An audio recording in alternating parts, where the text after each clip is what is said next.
Yes. What? I don't know. Yes, you do. Is there something you would rather be doing that you're not doing? Is there something you're holding yourself back from doing because you're putting rationalizations and conditions upon it? If you could do anything, if right now I could snap the channel's fingers and say, right now all bets are off, you can really do anything that is your passion, there are no limits on you, no conditions whatsoever, what would be the first thing that would come to your mind? Drawing. Is that it? All right, I'll ask it this way. You have expressed that drawing is an expression of your excitement. Yes? Yes. Yes. Are you doing it in the most exciting way you could be doing it? No. Thank you for your honesty. Then that means you're not doing your excitement. Are you following along? Remember when we said, when you act on your excitement, it has to be what excites you, how it excites you, where it excites you, when it excites you, with whom remember, all the components have to be in alignment? Yes. So what is it about your drawing you would rather be doing in a more exciting way than you're doing? How would be more exciting? Very big. I have small canvases, and I like doing big murals, and I'm not doing that. And? So that's more of an expression of how to do it in a more exciting way? Yeah. One of the ways, yeah. Yes? No? Yes. Are you awake? Yes. So, when will you start doing it in the way that's more exciting? Now. Good as time as any, yes? Right. Will you do that? Yes. It's up to you. But use that for every expression of your excitement. Use that caveat. Am I doing what excites me in the most exciting way I could be doing it? Because as you were honest enough to admit, if there's any hesitation there to say yes, the answer is no. Right. Any hesitation, the answer is no. I'm not doing it in the most exciting way I could be. Right. Otherwise, if you were, your answer would be an instant yes. So any hesitation, or of course the word itself, no, means no. So find ways in which you can do what you say excites you in the most exciting way you possibly can in order to actually fully be in alignment with your excitement. Yes? Yes. All right. Okay. Will that help? Yes. And Yes. can I have one more question? Or Yes. have the Yayal shown themselves yet? And if not, when? Have they shown themselves? Yeah. In what sense? You mean physically? Yes. From time to time, there are some that walk among you for temporary reasons, but not in an open way. No, of course not. Otherwise, you'd know about it, wouldn't you? Yes. Thank you. Okay. Bye-bye. Thank you.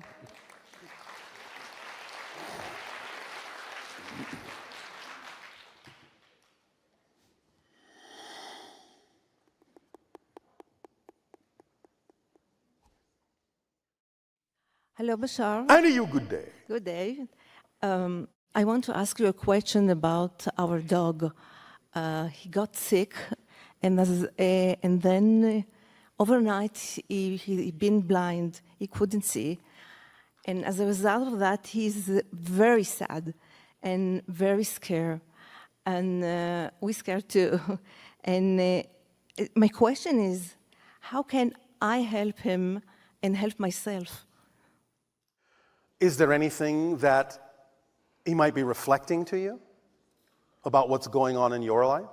Yeah, he's not happy. He used to be a very happy dog, and Is there something that has allowed you to tap into unhappiness within yourself? what do you mean? Is there anything that has happened in your life that you feel unhappy about?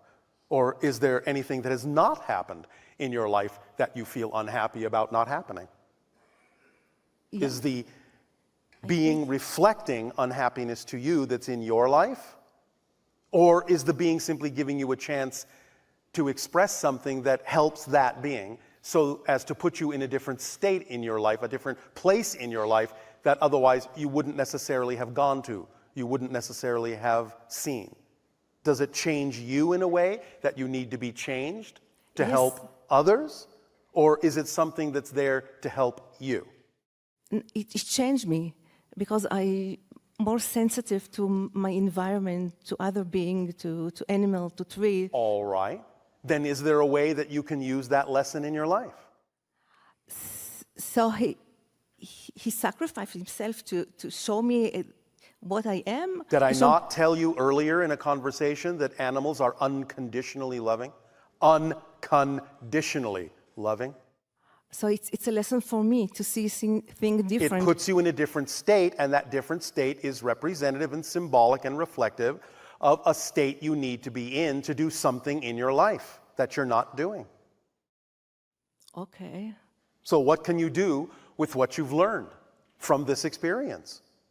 How can you honor what you learned from that being? Wow. It makes me cry for. Okay. Yes? Can you use yeah, your imagination I can. and figure something out? I can. Yeah. All right. I can. And when I you do started- that, then it might be that you don't need that reflection anymore, and the being will suddenly start to be happy again because you've learned the lesson it was teaching you. Can You he understand? see? Can he see? Can he? I am telling you in general how these things usually work. I am not predicting any one particular thing because we cannot necessarily see all the reasons that any particular being might create a particular scenario or experience. But I'm giving you a general path to follow. You will find out the specifics on your own because you're a unique case. Okay. Yes? Yeah. But use your imagination to figure out how to honor, how to express what you've learned in this experience with the being that's put you in touch with this energy. Oh, Yes? yeah. All right, well, have fun. Thank Be you. happy. Okay. Thank you. All right.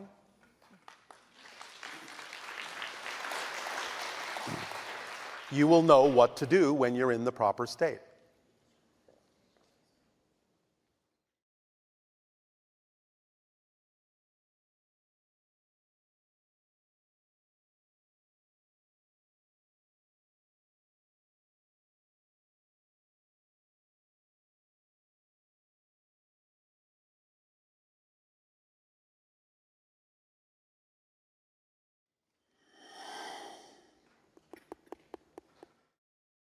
Hello, Bashar. And a you good day.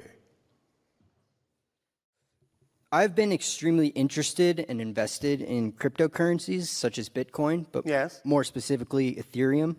This industry of decentralized digital assets are growing fast with a market capitalization of about 150 billion US dollars. Yes. They're created to disrupt the current social structures of centralized power and authority by providing participants with a peer-to-peer, trustless network of exchanging value and services.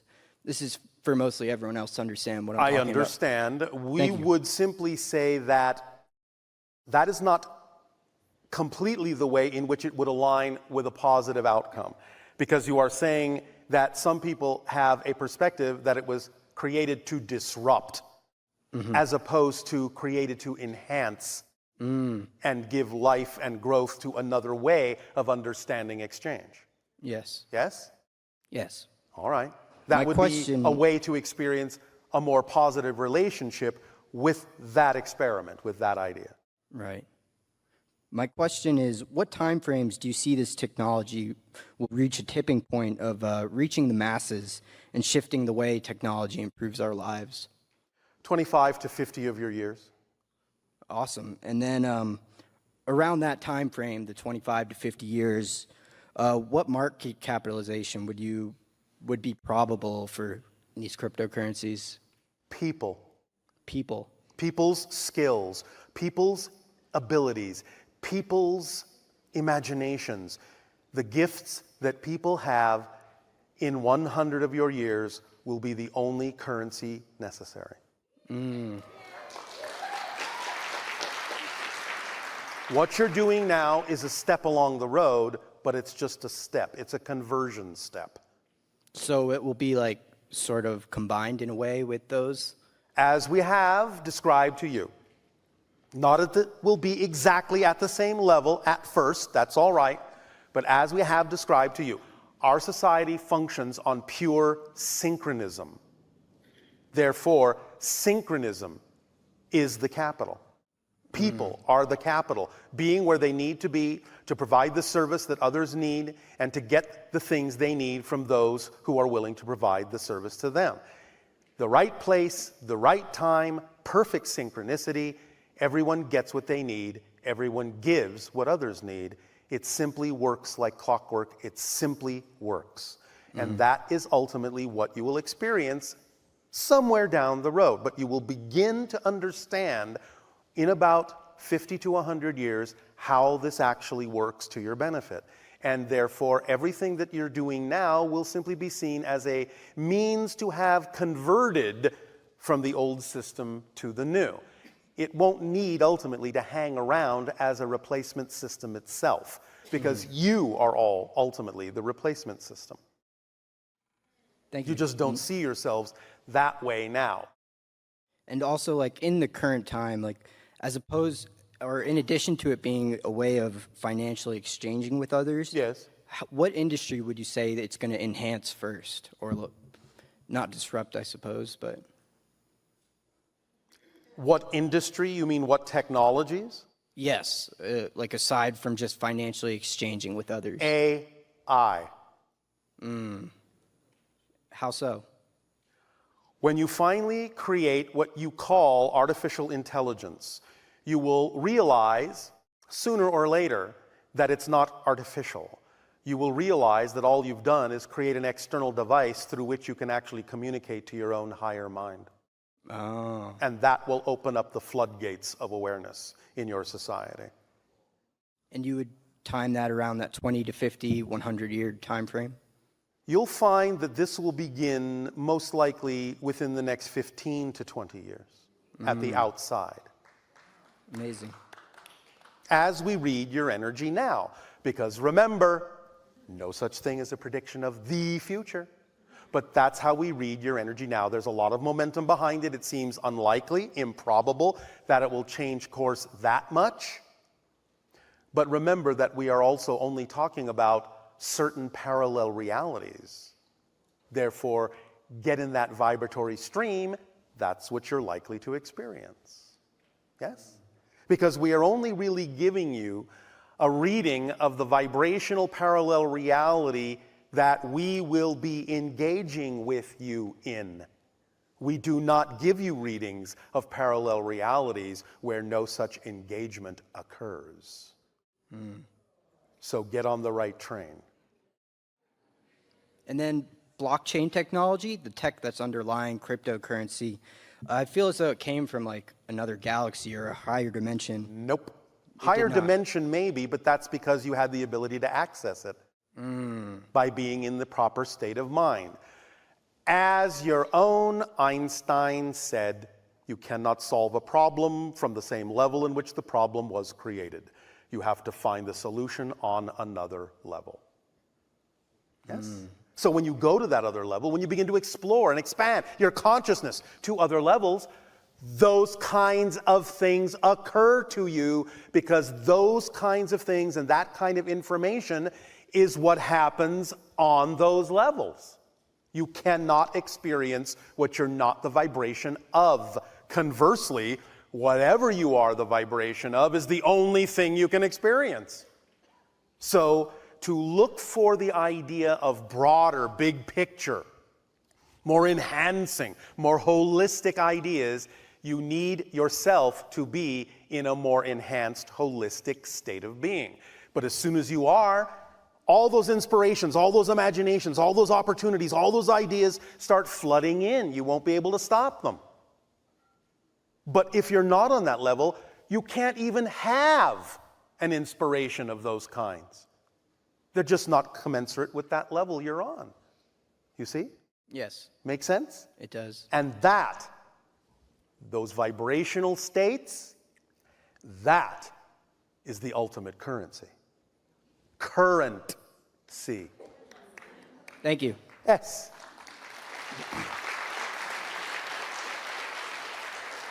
The more you raise your vibrational frequency, the more conductive you become to higher currents of energy, the more currency you have.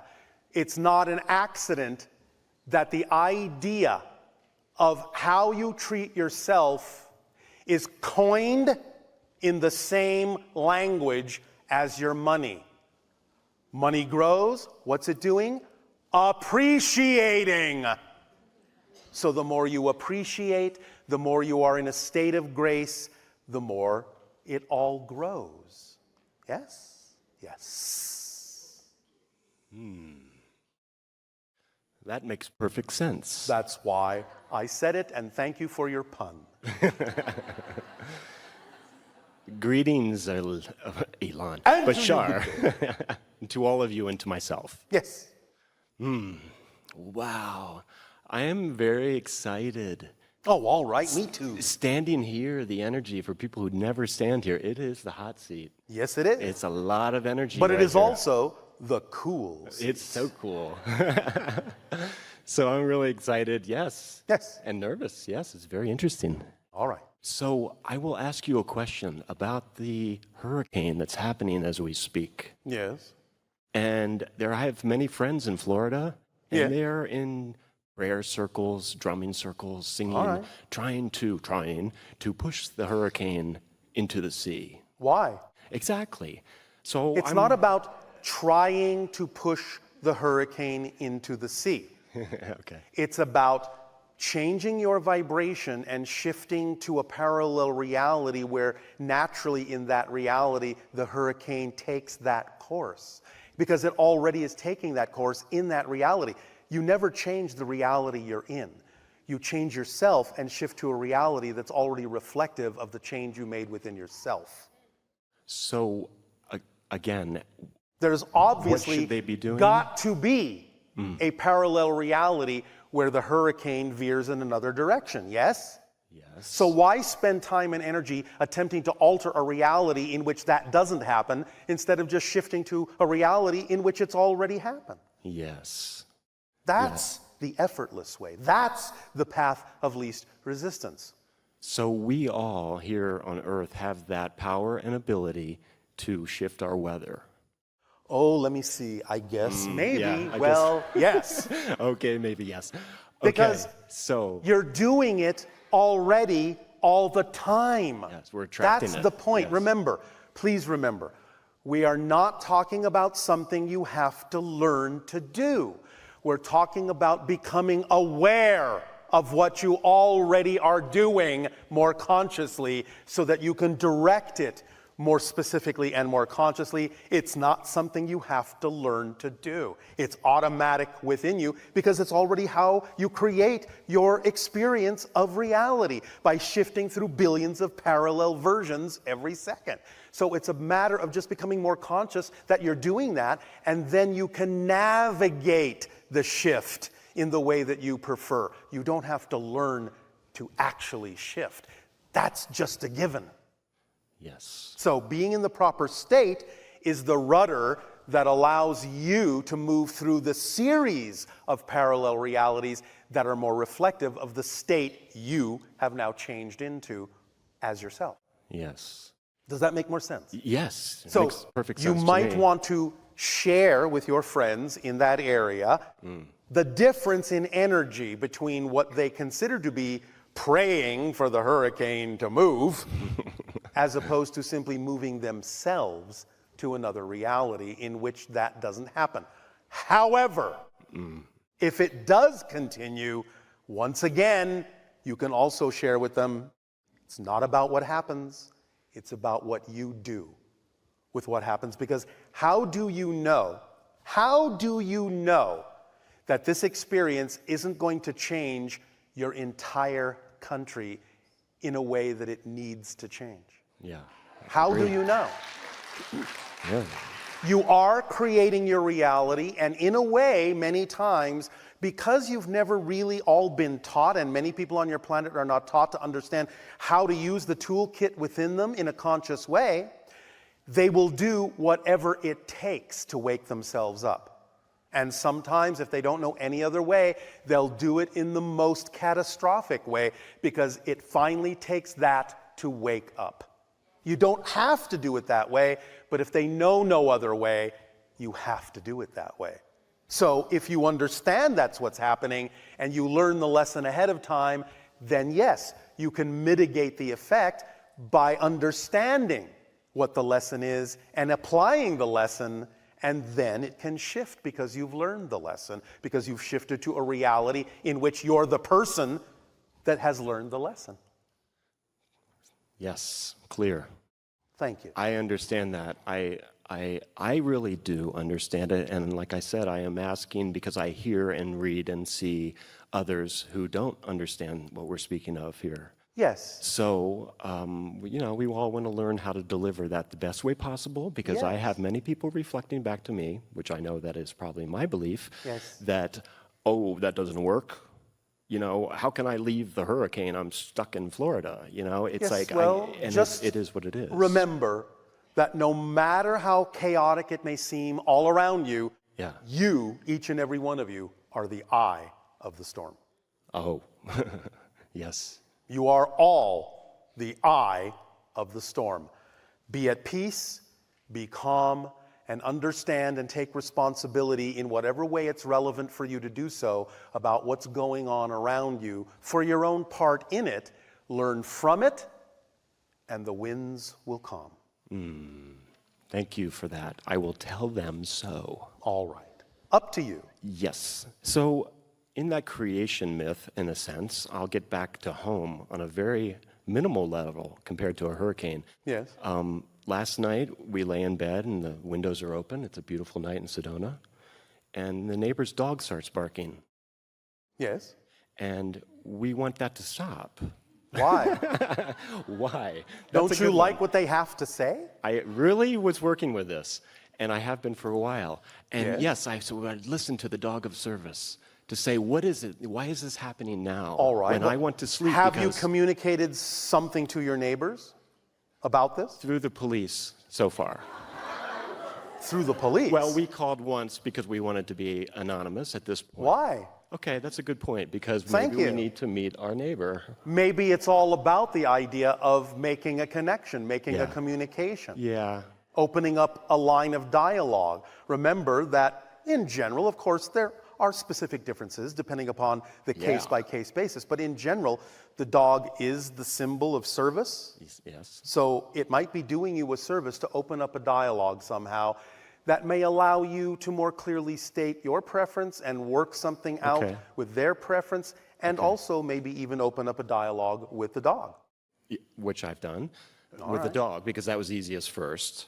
If you Last say night, so. well, I'm laying in bed and it's 2:00, so I But can't if you're go knock laying on in the door. bed, you're not opening up a dialogue with the dog because Oh, you have I to was- speak dog language, I was which speaking means to you the need to dog be and I was in speaking to physical you. proximity with the dog. Yeah. Yes? Yes, How do dogs function I understand what you're saying. in yes. packs? Right.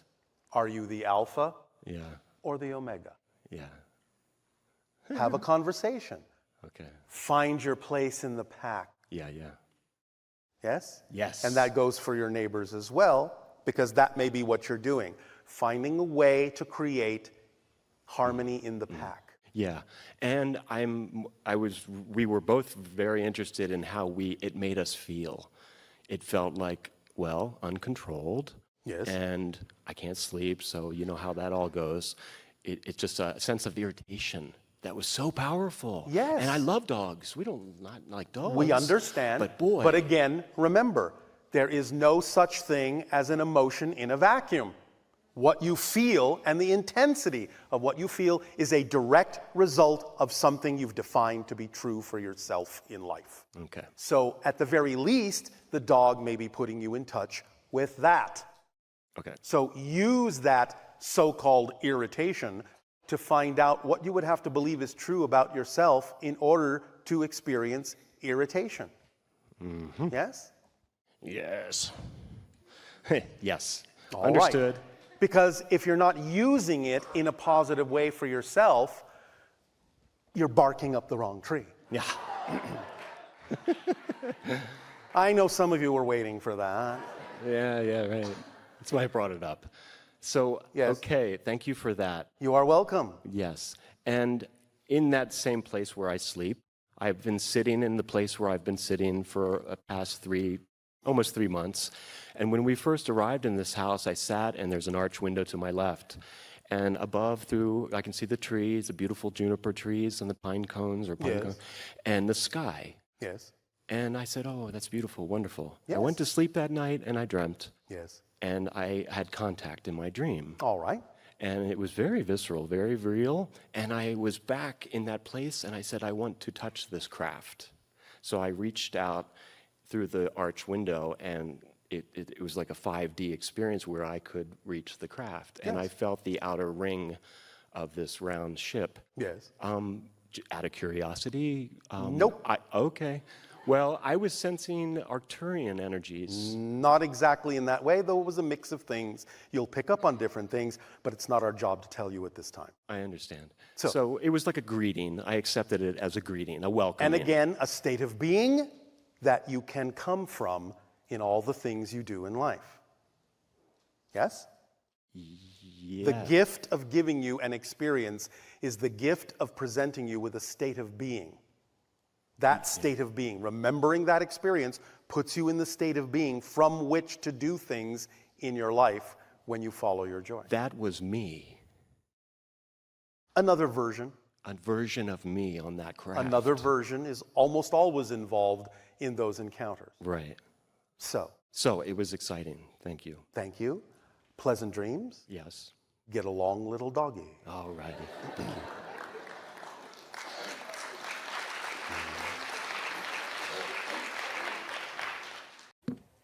Is technology?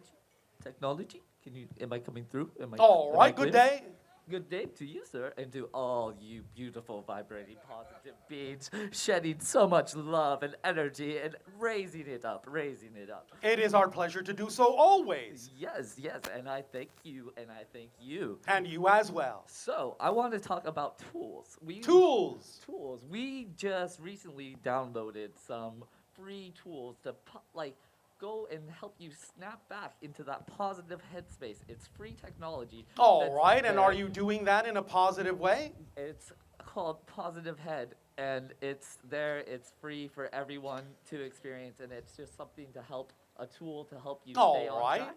That is your choice to do so. Yes, and do you have any other tools that you could share with us? There are many tools. We call them permission slip. It's anything that works for you. So- Any tool, any technique, any ritual, any object is a permission slip. You are attracted to whatever is aligned with your belief system that you believe will work for you. But a permission slip is just a tool that allows you to be okay, to give yourself permission to be more of yourself. The tool never actually does anything. It just allows you to believe that it does so that you can give yourself permission to be more of who you are. That's what tools do. So we already have the tools. Of course you inside do. of They're us, built and in. it's up to us to use the tools. Absolutely. But you understand that sometimes you have been taught belief systems that may make it seem as if you need to use those tools. And that's all right. If that's what works for you, then that's your process. We're not saying that that's wrong. Just recognize that that is simply what is happening.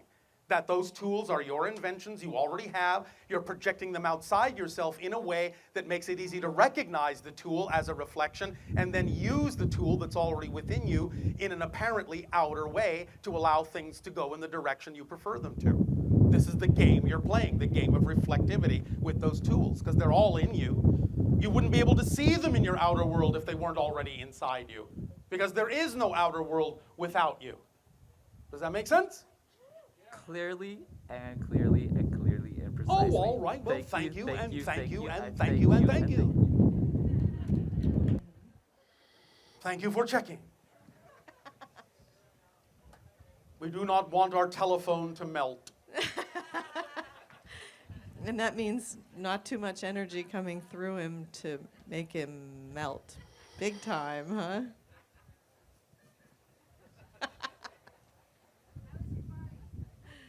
The channel's body is fine.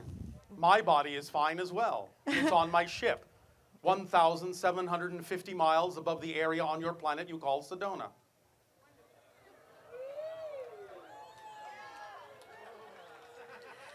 Oh, you like Sedona? It is one of the more powerful vortices on your planet. That is why we are there, to help balance the energy on what you call your world grid.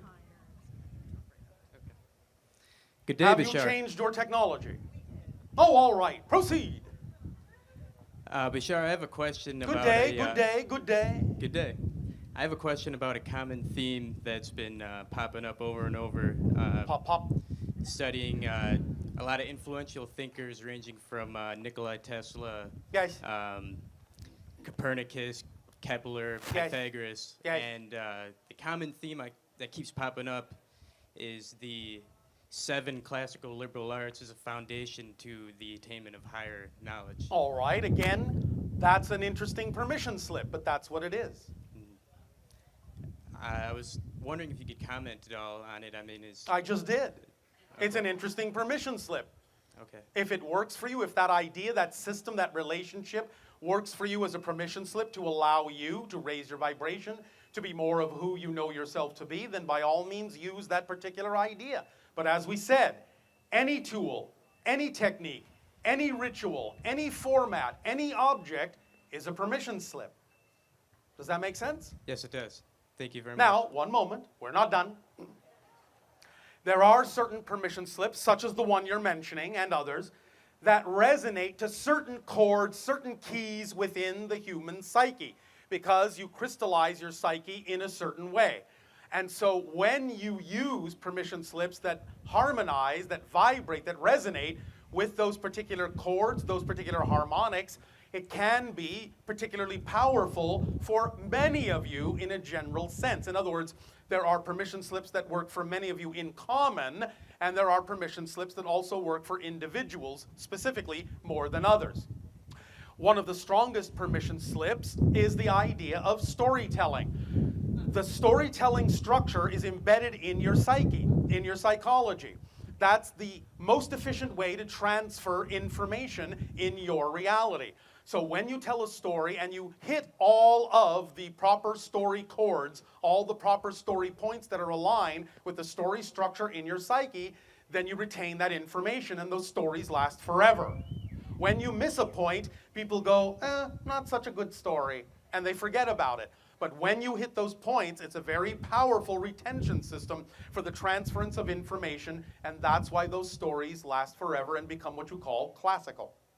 So, there are other techniques, such as what you're talking about, that are also hitting some of those points, some of those resonant frequencies that are common to many individuals on your planet, and so they can be very powerful permission slips for a large portion of the general mass consensus, yes.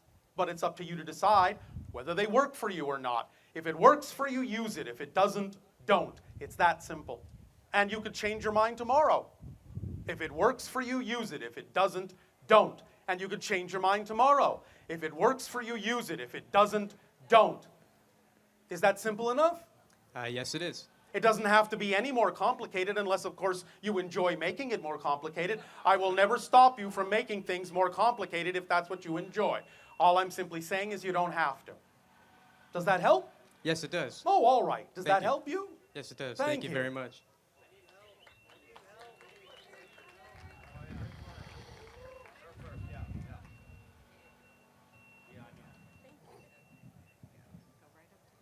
Hi, Bashar. And you, good day. It's exciting to meet you. It is finally. exciting to meet you as well, all of you. The most exciting thing I want to do in my life is to visit another planet and All meet. right. Well, in the meantime, what are some exciting things that you can do while you are on your planet? Because if you do all the things that are really exciting that you can do while you're on your planet, until you have an opportunity to go to another planet, doing all the exciting things you can do on your planet will actually accelerate the probability that you can then go to another planet. Does that make sense? Yes. All right, so what are some of the exciting things that you're doing on your planet now in your life? For one example, I'm here right now. Yes, that's that one. was exciting. Guys, anything else? In Are about you a acting week, on your highest excitement to the best of your ability with no insistence on what the outcome ought to look like? most of the time. Most of the time. All right, well, that's all well and good. What about the times you don't? I'm a bit confused. You are about confused. That's a wonderful state of being. Co-fusion. You are transforming from one idea to another. You're unlocking from one reality to another. You are disorienting from one reality to another. Co-fusion is the positive understanding, the positive definition of that idea. Do you prefer the positive definition or the negative definition? probably the positive one. Probably or definitely? Definitely. Thank you. And so, what are you confused about? Well, a lot of times I'm excited, but then I'll find myself at times being upset, and I don't know where About what? various things, whatever. Such as, give me an example. Take one example. You're excited about something, but then suddenly you find yourself upset. Over what? It's actually kind of hard to remember right now. Oh, don't give me that. Okay. You can't get out of this now. You opened the can. Okay. I know you have the ability to think of something. Well, I don't want to have a normal job, but I feel Well, then like don't. What's stopping you? Are you saying you don't believe that your excitement can support you? Yes. All right, well, why do you buy into that? What do you get out of buying into that idea? I'll tell you if you really can't guess. Okay, But tell I'd me. like you to give it a shot. I won't have any money and I won't be able to support myself. What I'm saying is, what do you get out of buying into that? Oh, You don't know? I guess I'd be safer. Safer. You believe that it's safer. Very good. Thank you for being honest. So the idea is, as soon as you understand that you don't have to buy into that anymore, you will start realizing that the safest thing to do is to actually be yourself. Does that make sense? Yes, but how do I change that belief? You have to find out what it is specifically. I've been trying to do that, and it's All very right. Would difficult. you like a little help? Yes, please. All right. Have you been raised in your life in any way, shape, or form being told by your parents, your friends, your school, your society that somehow you're not deserving, you're not worthy? Not sure. You're not sure? Probably at some point. All right. So, the idea is that you are afraid to move in the direction of your highest joy because you're afraid that if you do, you might prove them right. You might, in your words, quote unquote, as you say in your language, fail. And then they will be right. You couldn't do it. You don't measure up. You can't live up to it. That's nonsensical. It makes no sense. You're a fool. Do you understand all those ideas that people on your planet talk about?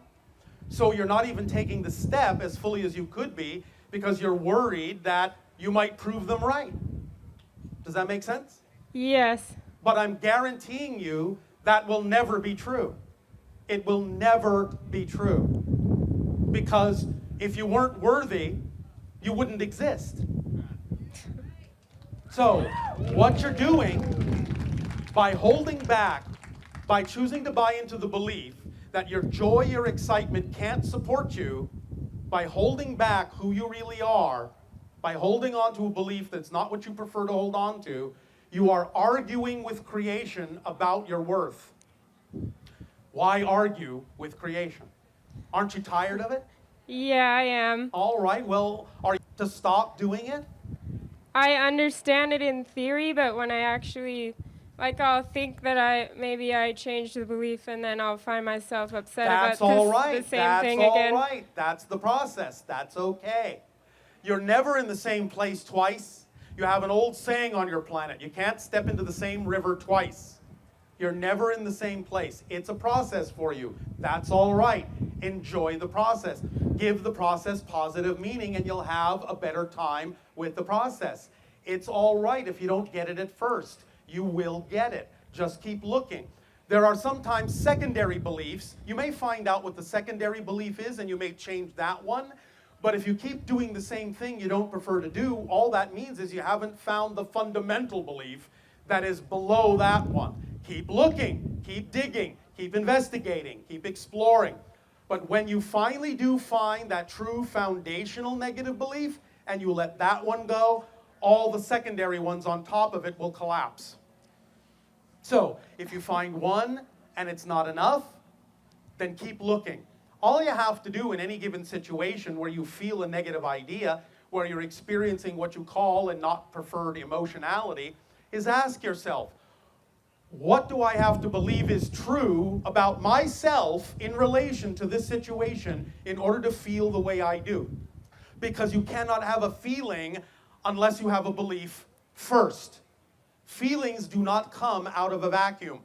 You have to have a definition. You have to believe in a definition as true before a feeling can be generated. Do you want proof of that? Maybe. All right. Do you know the definition of a brontide? No. How do you feel about brontides? Interested? I don't know. I'm actually curious to find out what that Curious, is. yes, but you don't really have a real strong feeling about it because you don't know what it is, do you? No. Brontide in your language is distant thunder. That's interesting. All right, now, did any more feelings come up when you knew what the definition was?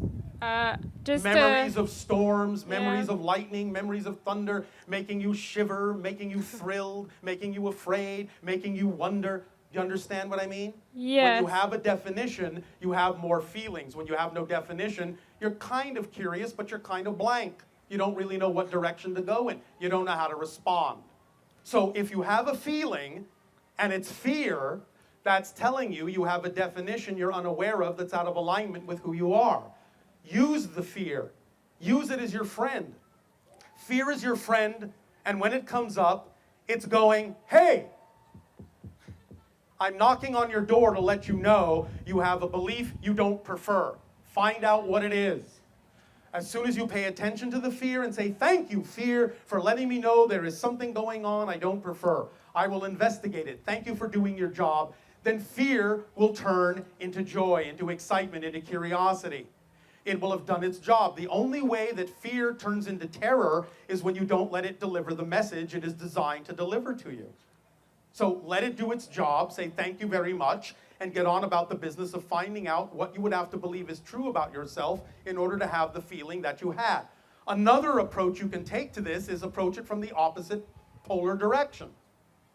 If you don't find an answer coming when you ask, what would I have to believe is true, then ask, what am I afraid will happen if I actually go forward in the direction of my joy? What am I afraid is the worst possible thing that might happen if I actually moved in that direction? Very often people on your planet will get the answer that way. But one way or another, if you're willing to hear the answer, you will get the answer.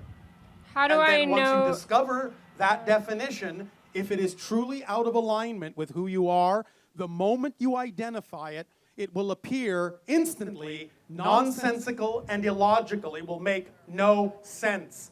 And as soon as it makes no sense, you will instantly drop it. How do I know if it's the actual belief? As I said, if you find a belief and you have transformed it, but you still keep doing the same behavior, then you still haven't found the fundamental belief that underlies or underscores that one. Keep digging. Just ask the question again. I think I might believe that it's difficult to do that. You do believe that it's difficult. How do I get rid of that one? Why do you choose to believe that it's difficult? Do you remember what we said about the nature of beliefs? They are designed to make it appear that it's difficult to change them. But if you know that's a belief, then you know you can change it more easily. Because it's just a belief. It's not empirically true that it's difficult. It's just a belief that it's difficult. And if it's only a belief, you can change a belief because you've already done it before. Yes? Okay. Do you understand that? Yes. Not really? Well, I understand it, but then when I think of actually it happening, I don't understand how that... In other words, you don't believe that it can happen to you? Maybe. All right, well, again, that comes back to the idea of self-worth. Why are you singled out of all the people in creation that this idea won't work for you when it works for everything else in creation? Isn't that being a little bit arrogant? Probably, yeah. All right, well, I know that many people think, oh, I'm not worthy, I'm not deserving, is a very humble attitude, an attitude of humility. No, it's an extremely arrogant attitude, because you're saying, I, out of all the beings in existence, am the only being that this doesn't work for. Look at me. So don't be arrogant. It works for you just as it works for every being in creation. And if it's not seeming to work, it's because you are defining that it's difficult to work. But if that's what you're defining, then you can change that definition, because you created the definition of difficulty. So it's in your control. Please remember, here's the paradox of the illusion. I know there are times when you feel like you're out of control. But the only way you can actually have an experience of being out of control is if you're controlling that experience. So you are always in control. Now it's just up to you to realize, oh, I am in control, but I'm using my control to create a feeling that I'm out of control. So instead of using my control, my power, to create a feeling of powerlessness, what would I prefer to create? Because if you're creating the feeling of powerlessness, you can just as easily create a feeling of self-empowerment. As far as creation is concerned, it doesn't care which one you choose, because it's up to you to make that decision. So choose what you prefer, and understand that any difficulty you experience in that choosing is coming from your choice to experience difficulty. But if you're tired of experiencing it, don't buy into it anymore. It's that simple, because it isn't an empirical truth. Okay. Make sense? Yes. It's just the parameters you're setting up for yourself, that's all. Thank you very much. You're very welcome. Hopefully I will meet you in person. We'll see about that. Oh no. Okay. First, before you can meet us in person, you have to meet yourself in person. Tadeo, we have 10 minutes left. How many people would you like me to pick? One. All right. I'm feeling something over here.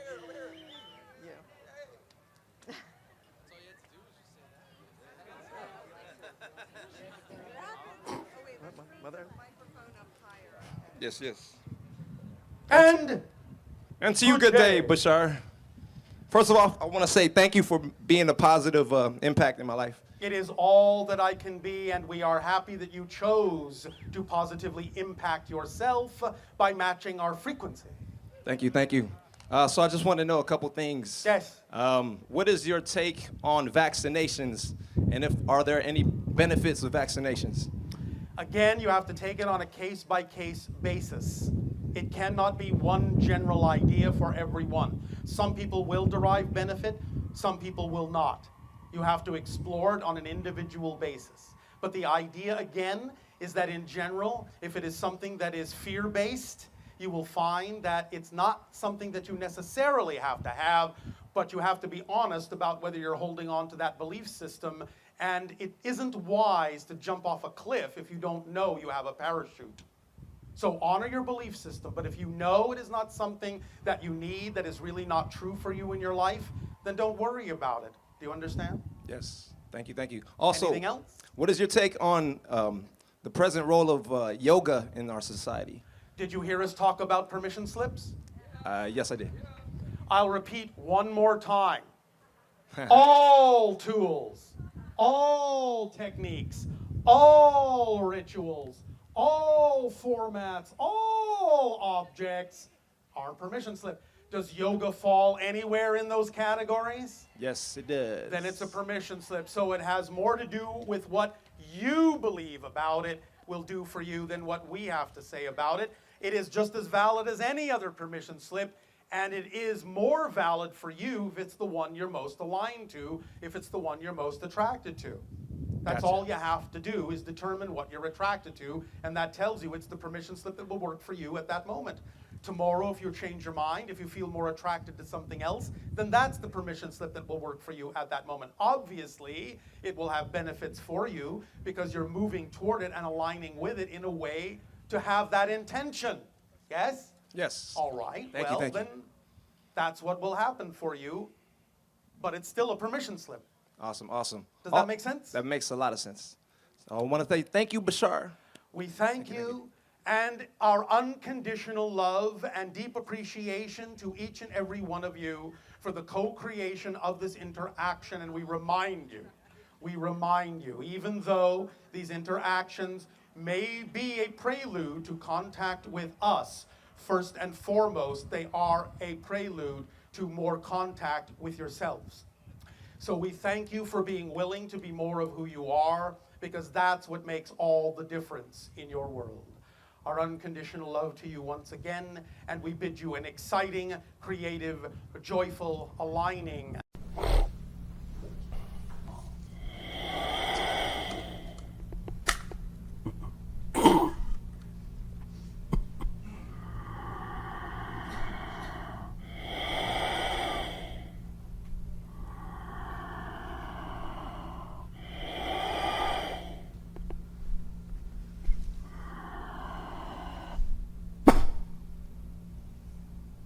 Hey, good day to you this day of your time. How are you all?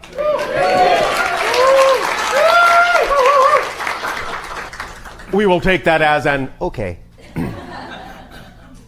We thank you once again, each and every one of you and all of you together collectively, for the co-creation of this interaction that affords us an opportunity to experience through all of you many more facets of the multidimensional crystal of all that is.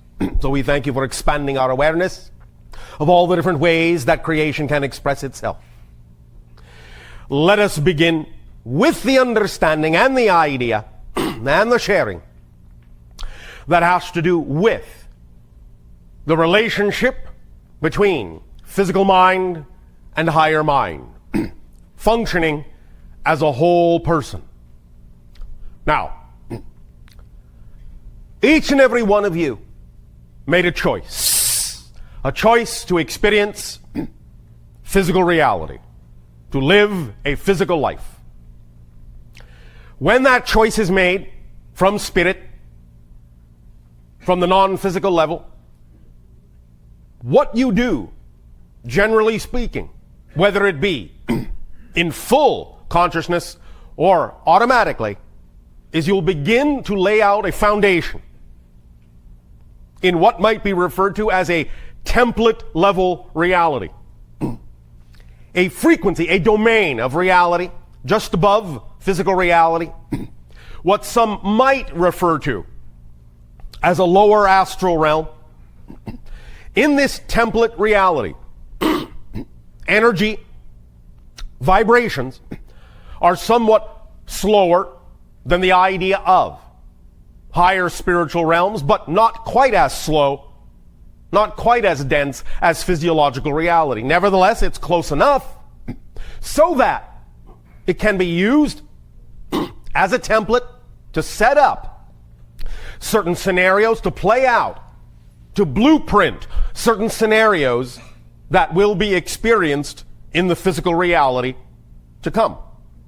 By setting up these scenarios, these themes for exploration in the template reality, you thus create a kind of automatic function that allows you to focus on the experience and exploration of that theme when you are in physical reality without having to think too much about how that's being done. It's part of the creation of the consensus agreement. That happens in the template level reality, where you all agree to create certain similar circumstances, certain similar conditions by which you will all experience physical reality. It's the level on which you all generally agree to the general rules by which you will play the physical reality game. Once then that has been established in template fashion and set into place, your consciousness then, in a sense, passes through that template on its way to physical reality, on its way to crystallizing yourself into physical materiality, bonding with the idea of the physical body, consolidating down to that focus. And by passing through that template level, you take on the attributes of the general agreed upon reality. You start to imbue yourself and infuse your consciousness with a structure. You crystallize a particular structure that is representative of that reality in which you will have an experience. A similar analogy would be to you that you are deciding to go deep sea diving. And you must then prepare by putting on the proper wetsuit, putting on the proper diving apparatus, and your breathing equipment. You prepare yourself for the environment into which you are about to plunge. Thus then, as you lower yourself, regulate your air, so on and so forth, become accustomed to the deeper pressure below the sea, so too, in a sense, do you become more accustomed by this crystallization process to the idea of the experience of physicalizing yourself and the limitations that go with that. Now, remember, even though this life, for most of you, is all about letting go of many of your limitations, many of them still serve a purpose. They still serve to keep you focused in physical reality. So just the concept itself of limitation is not inherently a negative one. What you do with that concept can be positive or negative. Nevertheless, getting back to the idea of this progression, as you thus then connect to the idea of the physical seed that is being born to create a bonding with the concept of a body, as you crystallize your spirit into that physicality, you actually aid and assist in the formation of that embryonic form, imbuing it with many of the crystallization ideas you have brought with you as spirit, and you work with that embryonic body in your mother's wombs to create the being, the personality structure that will best exemplify the themes that you chose to explore in the reality. While working in that sense with that embryonic structure, you will find that most of the template ideas, most of the thematic ideas that you will explore in physical reality, that you thus then crystallize into that embryonic body, are done after, on or after the 49th day of the existence of that embryo. Up to that point, the embryo structure does not have the capacity to lock in those template ideas. Because what has not yet formed in the embryo is the necessary and essential and crucial pineal gland.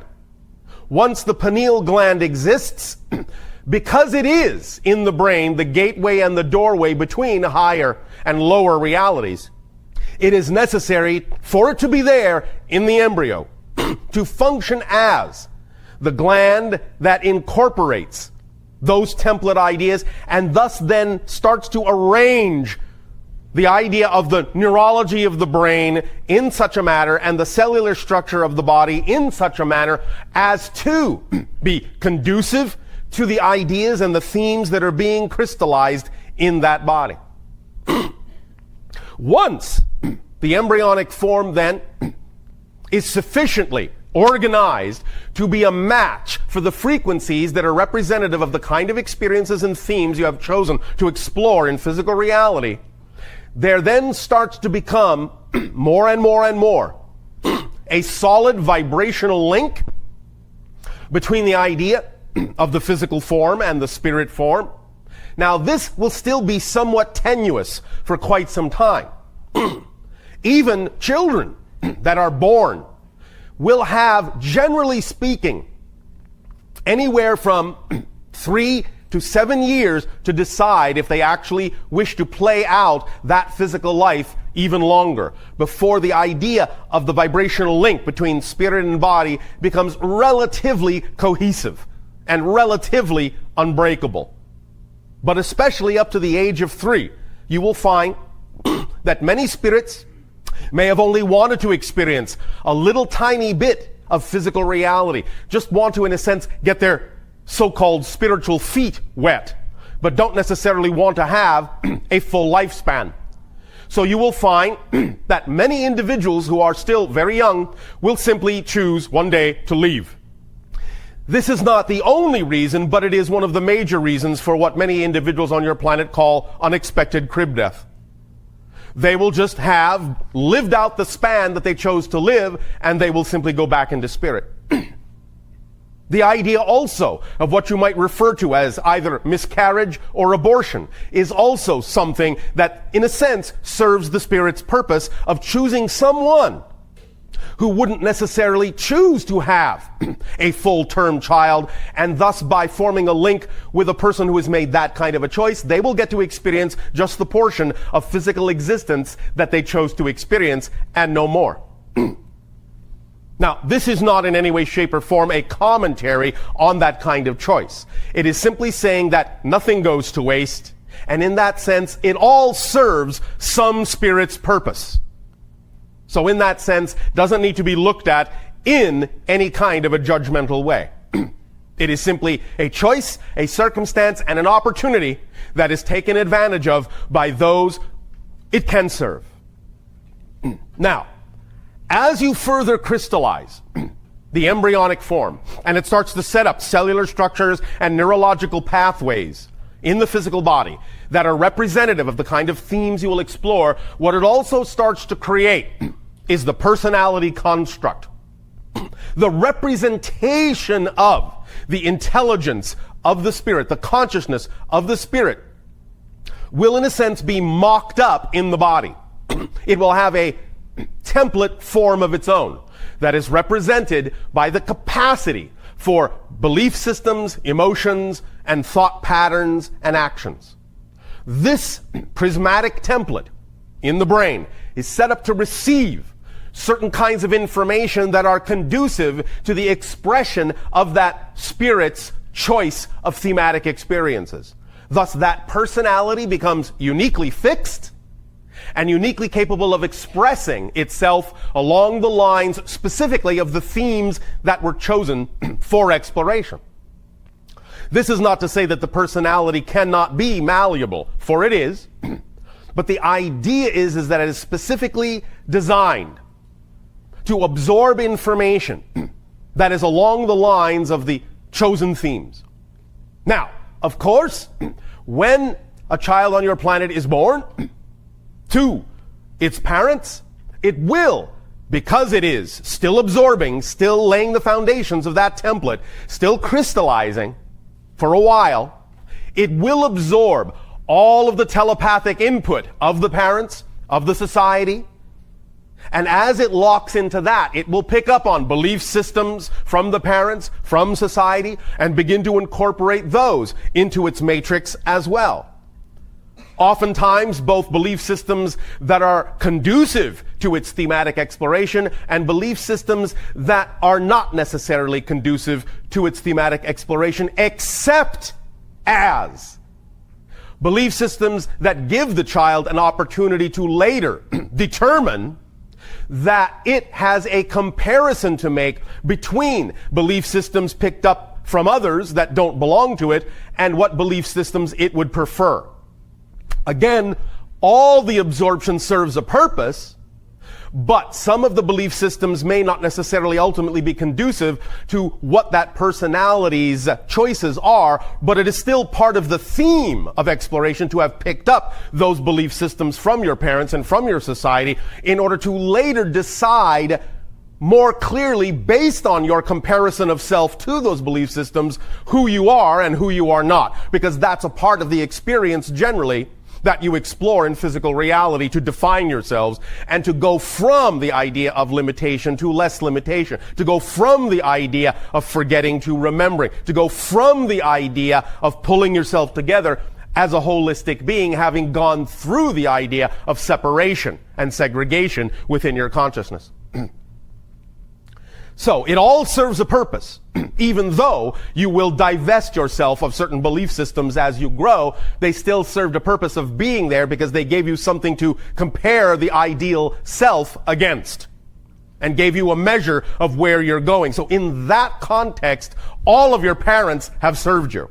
Even though they may not have known how they were doing it or what they were doing, even though they might have been if within their own integrity, more capable of expressing the idea of love to you in a more positive way. Nevertheless, because they may have had their own fears, their own doubts, their own issues of exploration that may never have been resolved for them, they still handed down to you those things that still give you the opportunity to decide more concretely who you are, even if only by recognizing through what they have given you who you are not. So it still serves all of you in that way if you are willing to use it that way. Now, this brings us to the idea of the personality structure, the physical mind, and its relationship to higher self. Let us now rewind this, go back a little bit to where you first were forming from spirit that template reality. Aside from the mechanism we have now described of forming the physical side of the personality, the physical side of the person you will be in physical reality experience, at the same time, when you lay out that template, you also, from spirit, create a duality. You create not only the physical side, the physical mind, but you create the template called the higher mind that goes specifically with that person.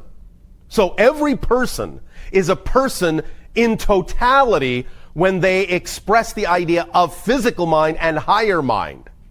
That is what makes you a whole person capable of exploring the idea of physical reality.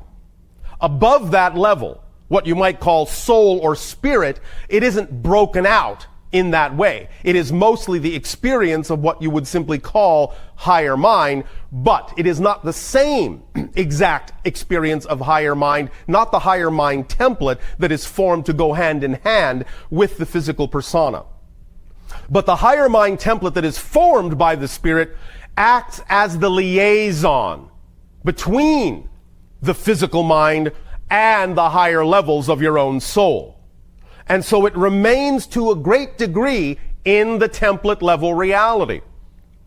Again, it is, by analogy, the individual still standing on the boat helping the diver who has gone down below, making sure that they are given every support that they need, making sure they are still in communication, and helping to guide them from the surface in any way that they can by taking readings of what's going on around them and helping them in their exploration down below. So higher mind stays on the boat, physical mind goes deep sea diving. Now, once this relationship is established, then the idea is to get these two to work in concert, to get the physical mind and the higher mind to work in concert.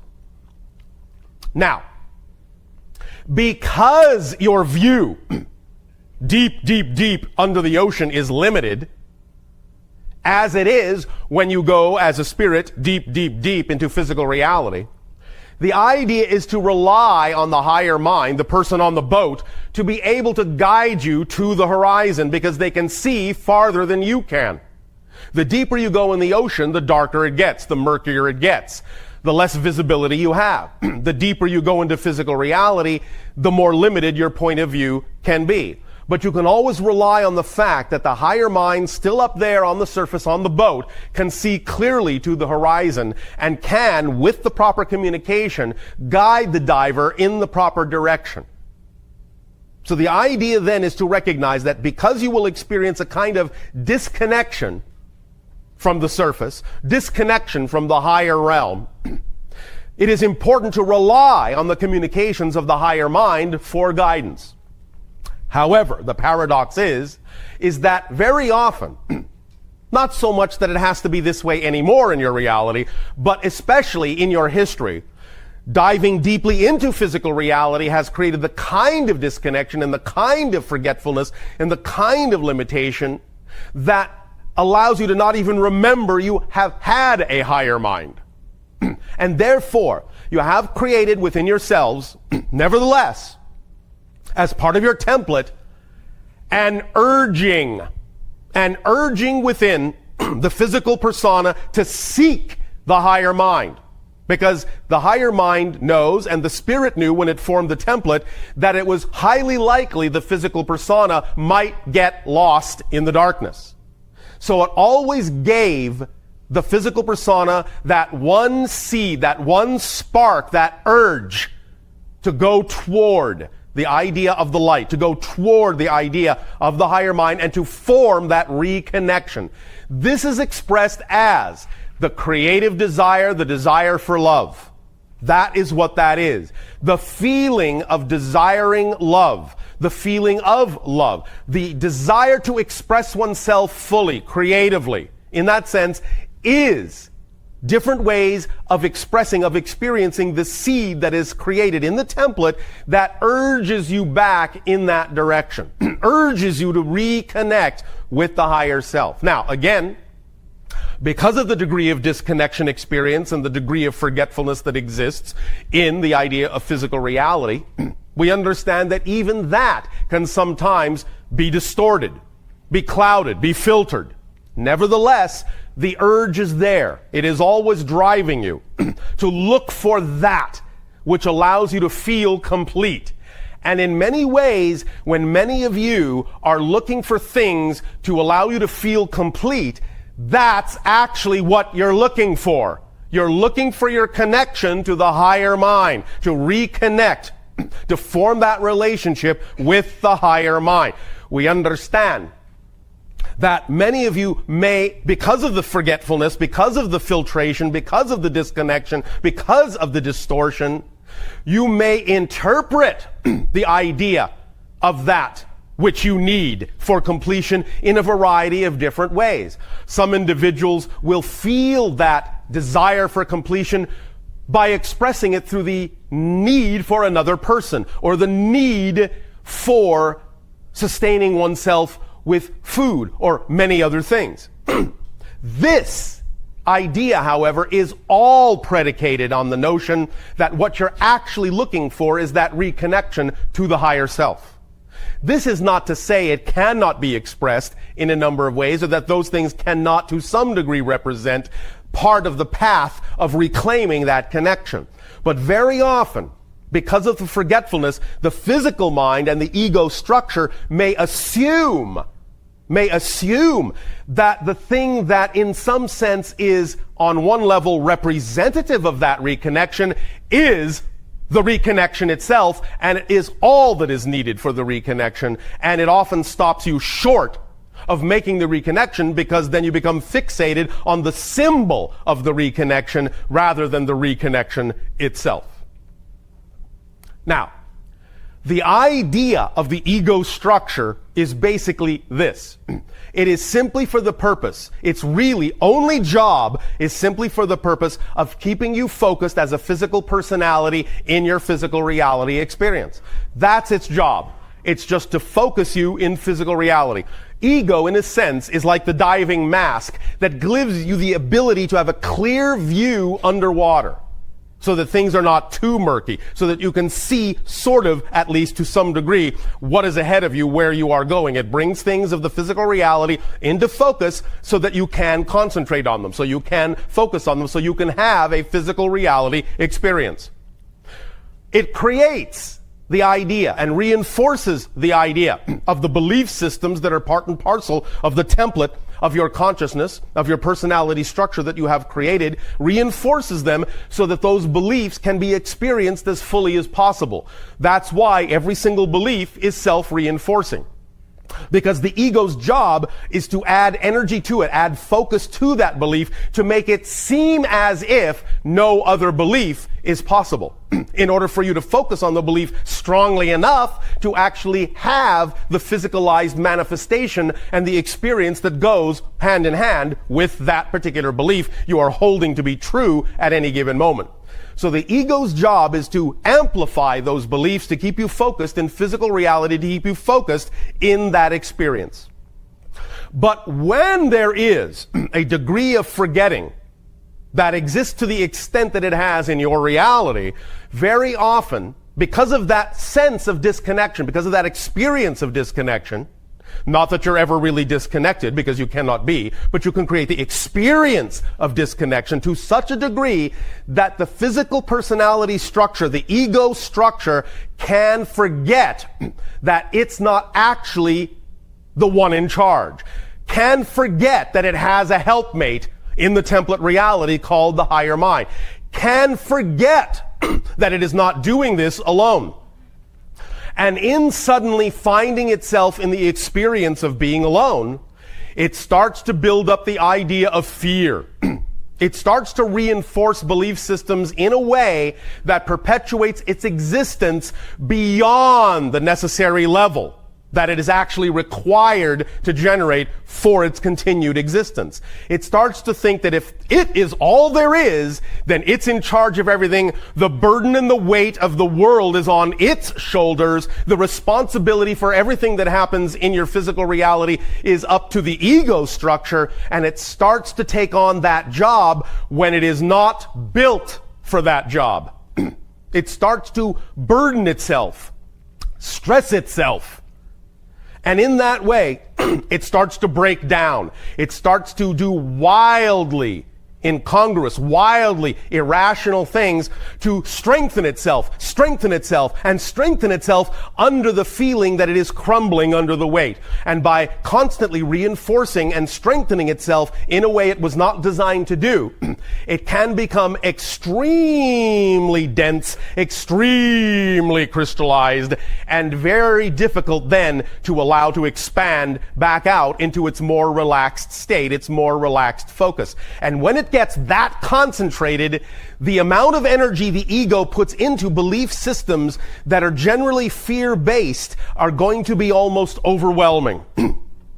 Because it is taking on this burden from a perspective of fear, most of its energy, most of its reinforcement is going to be fear-based. It's going to choose those things that are based on survival mode. It's going to reinforce itself with the idea that it must survive at all costs at this concentrated level. Otherwise, your life will end. It will be annihilated. The personality will dissolve. So the ego structure does everything it can to take on this tremendous burden. Let's all give the poor little ego a break before the ego breaks down. Therefore, in this day and age, even in that concentration of ego physical personality structure, even in that degree of density, look, you have still felt that little seed, that little urge that calls you back to the higher self, back to that frequency, back to the light. Even from that deep degree of murky darkness, you still were capable of sensing somewhere that there must be some kind of higher vibration that calls to you, that tugs at you, that pulls at your heart, that allows you to feel, to know there is some level of reality wherein the ego is free, the personality is free to be what it was designed originally to be, and that there is no need for the stress and strife and struggle and dire consequences and dire experiences that the ego has for thousands of years on your planet sought to perpetuate in generation after generation after generation, constantly be reinforced and reinforced from generation to generation to generation. Now is the timing that you have finally gotten to the point where the light is bright enough, where enough of you are seeking that light within yourselves, that you are adding that to the collective reality and giving each other better opportunities with your collective momentum to know that there is a level of reality, a level of yourselves, a level of your whole being that is more than capable of reconnecting with you, that you deserve to reconnect with and deserve to lighten your load, to lighten up on yourselves, take the load off, drop the baggage, and get on your way through life in an easy and effortless, creative manner. And this is the time and the age on your planet where you're now realizing that, so congratulations. Now, we will share something with you to further strengthen the idea of the many different ways that you are starting to attract yourselves back to your own higher minds. So we will now share a little secret with all of you that we have shared with a few, and it is this. In these conversations that you are having with us, whether they be in this group structure or in one-to-one scenarios, doesn't matter. When you are speaking with us, you are actually speaking with your own higher mind. You are not speaking directly with us at all, ever. What we have done to aid and assist you by your invitation is we have wrapped the flavor of our personality like a shell around the core of your own higher self. And in every conversation we have with you, what we are doing thus then is giving you an excuse to talk to your own higher mind by tricking you into thinking you're talking to something else. Because that something else was one step removed from your own higher mind. In that context, wasn't as scary to the ego as thinking that you're actually addressing your own higher mind and all that that implies in terms of what you now have to take responsibility for.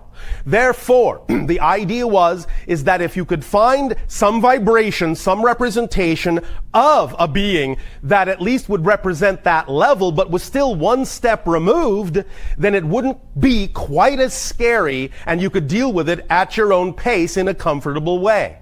Well, the idea here is that yes, while obviously we are involved, the actual communication you are having with us is actually the communication with your own higher minds, but wrapped in our vibrational flavor in order to allow you to use us as a permission slip to give yourselves permission to actually communicate with your own higher minds in a relaxed way and get your assumptions and your beliefs and your definitions and your ego structure out of the way so that you will allow yourself that communication. So congratulations on being so clever as to invite us to help you to trick yourselves into speaking to your higher minds.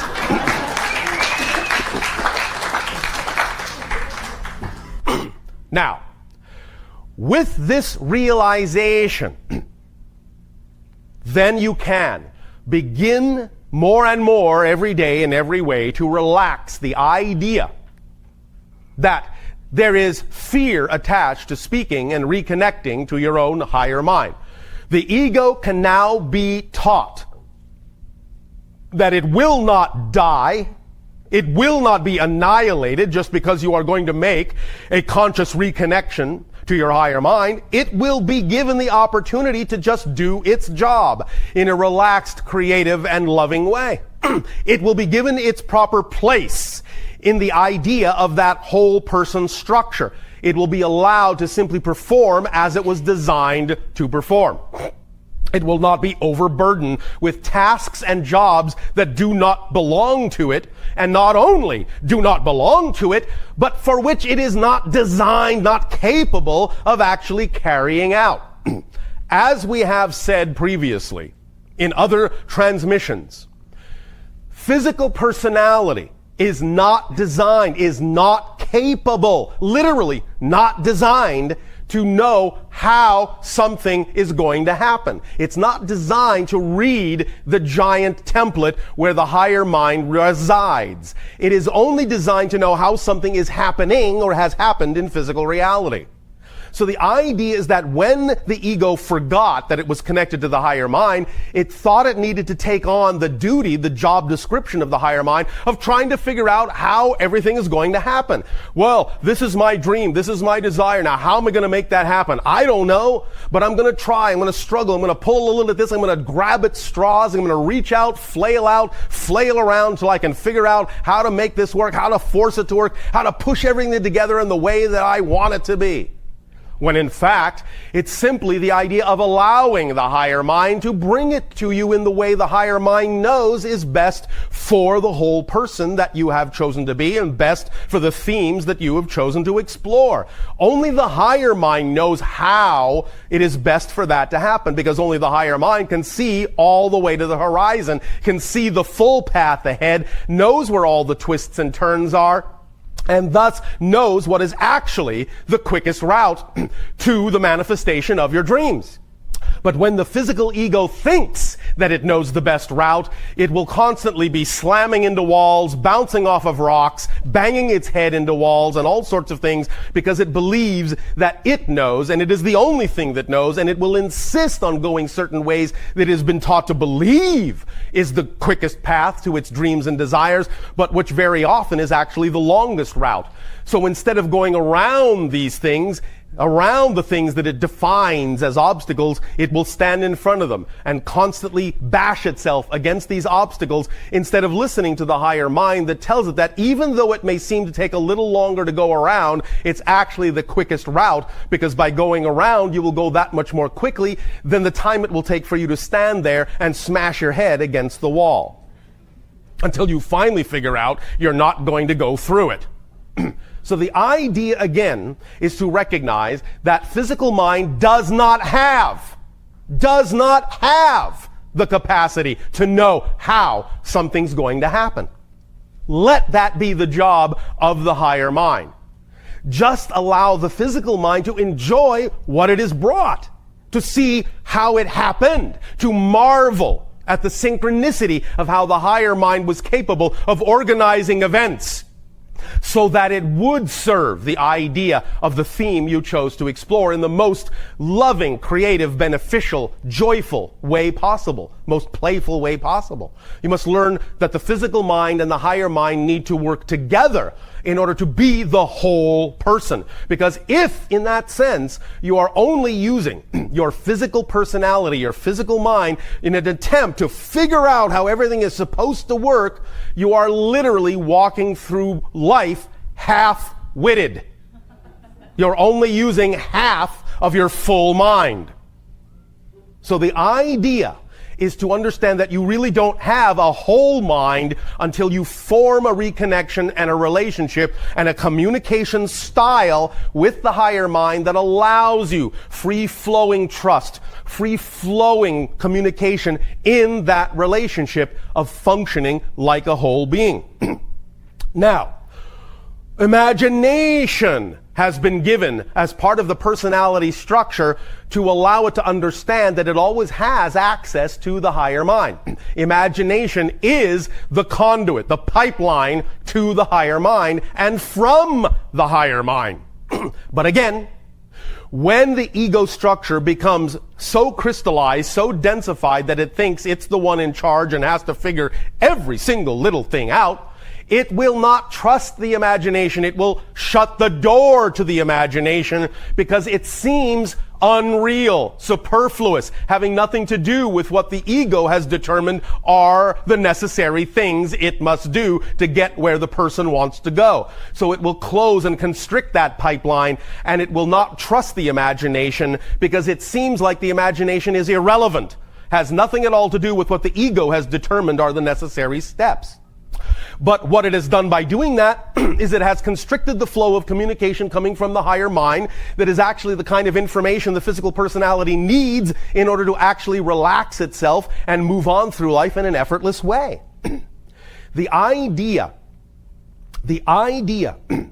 again, is to understand that once you form a relationship with the higher mind, once you form a balanced relationship with it, imagination is the conduit through which inspiration will come, and in which you will allow the physical personality to know that it is in constant communication with the person up on the boat, and that it will never be guided into a crevasse, it will never be guided into the mouth of a shark. It will always be guided straight toward the horizon that represents the dream and the theme that the personality chose to explore, and all the transitions can happen quite magically when those lines of communication are open. Again, we remind you of this. Very often, the ego might be willing to use the imagination a little bit, but again, it often subverts the use of the imagination for its own purposes, to reinforce its own ideas of what it thinks is the best way to allow something to manifest. The physical personality may be willing from time to time to create a vision, an ideal vision of the dream. It will create all the scenario. You have heard us say, and you've heard many say, visualize, visualize, visualize. Create a mock-up in your mind's eye, in your imagination, of the ideal scenario that represents to you the idea of your highest excitement, your highest passion. And this is a good thing to do. This is a positive thing to do. It is a beneficial and creative thing to do, to use your imagination and visualize what is a representation, the closest possible representation you can create with your physical mind of that ideal scenario that you say is representative of your passion, of your dream. But here is the key. It is only a representation. Now, this is not to say that what you imagine at that moment cannot come to pass exactly as you have imagined it. Oftentimes, it happens exactly that way, and that is all well and good. But the only reason it may have happened that way is you actually allowed a momentary opening and actually recognized what the higher mind was telling you was the representation of the best way for you. Nevertheless, here is where many individuals on your planet fall into the trap. Again, because of the ego structure's predilection for thinking it has to figure everything out and know how everything is going to happen.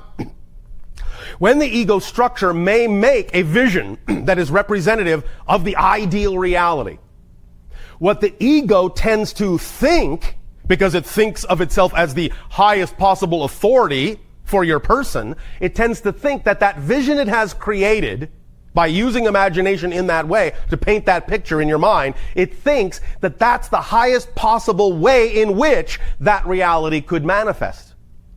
But from the higher mind's point of view, that picture that to the ego seems like the highest possible manifestational form is actually the lowest possible manifestational form. What to the physical ego is the ceiling, to the higher mind is the floor. It can go much higher than that, and in fact, it can actually go so high, so far, it can actually be beyond physical mind's capability of imagining how it could occur. That's why you do not need to insist. The physical mind and the ego does not need to insist that the picture it conjures up as a representation of the ideal scenario must be the exact way that it must manifest, otherwise something has failed, something has gone wrong.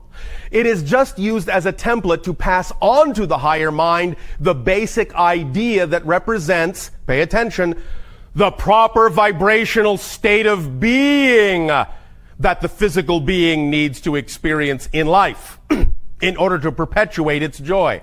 The higher mind will take that template, take that representation, because after all, it exists in a template reality. It understands template language very well. That's its native tongue. Template symbols are its native tongue. It understands symbols very well.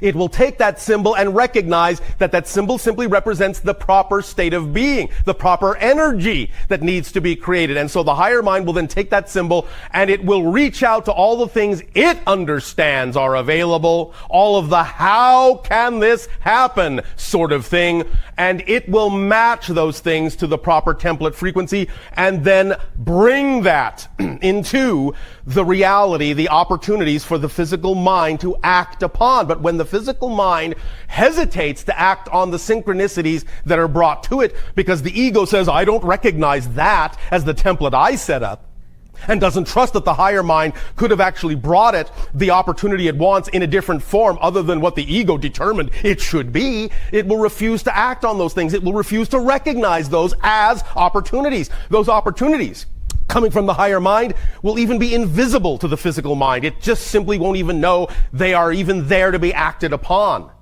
And therefore it will miss those doorways and will never walk through them and will never see the manifestation of its desires because it has been too insistent on the how and not allowed the higher mind to actually show the physical mind the true how, because the higher mind can actually imagine ways far beyond the physical mind's imagining of how such a thing could occur.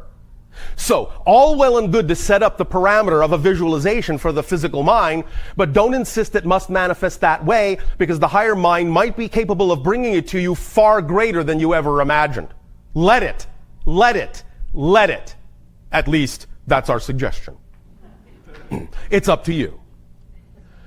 So, now, many individuals have wondered, well, if the physical ego thinks it's in charge and attempts to shut out all other forms of communication because it doesn't trust them, coming from the higher mind, how do I know the difference between when the physical mind is telling me, oh, this is representative of your excitement, and when the higher mind is telling me, this is representative of your true excitement? How can I tell the difference?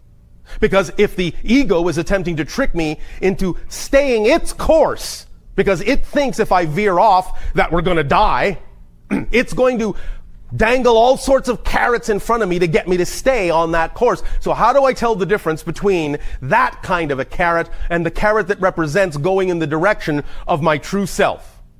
All right, fair question. It all comes down to what we have spoken of so often. It all comes down to excitement. It all comes down to passion. But again, we hear the ego saying, how can I tell the difference? How do I know it's really my true excitement? Now, this requires paying some attention to yourself. Really paying attention to the true feelings. It does require at least a modicum of willingness. A modicum of willingness to tell the ego to shut the hell up. At least just for a moment, so that I can hear my true self.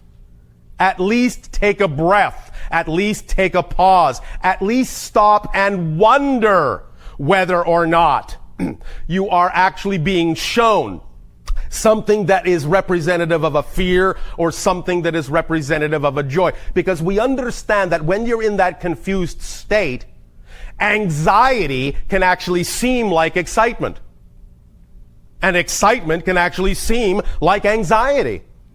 But this is why it's so critical to take that pause, to allow yourself to at least be in charge enough, be willing enough to tell the ego to be quiet for a moment so that you can get in touch with your inner being and tell the difference in the quality of the vibration of the emotion you are feeling at that moment with respect to the idea you are exploring.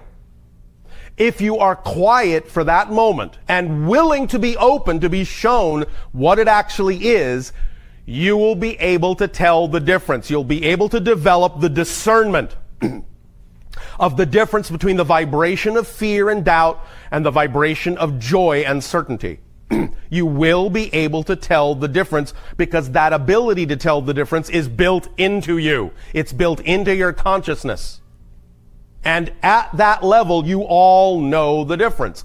But if the ego is making too much noise, if it's not allowing you to stop and think, it does that specifically to prevent you from being able to tell the difference, because it's afraid that if you tell the difference, it won't be in charge anymore. And to the ego, that means death, because it doesn't believe the higher self really exists.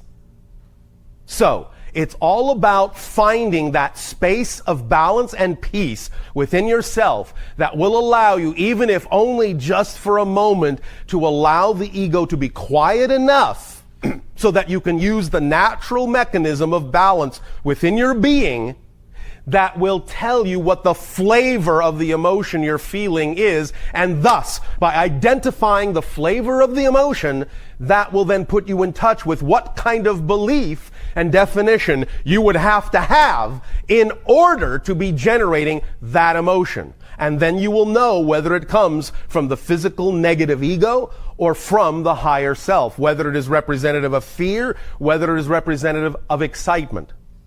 But you need that moment of quietude. You need that moment of solitude. You need that moment of peace. You have to be willing to step back. You have to be willing to let it be all right to not know what's going on at the moment. You have to be willing to say, I don't know what's happening here, instead of just assuming it's this or that or the other thing.